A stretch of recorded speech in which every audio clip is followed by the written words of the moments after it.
Let's learn about tens place on abacus. You already know that the middle white marker is our ones place. The tens place is right next to it on the left.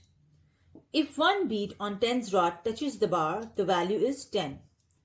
If two beads touches the bar, value is 20. If three beads on tens place touches the bar, value is 30. If four beads touches the bar, value is 40. If nothing touches the bar, value is 0. If one upper bead touches the bar, the value is 50.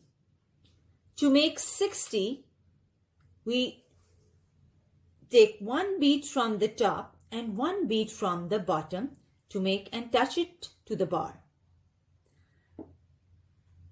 If one bead from the top and two beads from the bottom touches the bar, the value is 70. If one bead from the top and three beads from the bottom touches the bar, value is 80.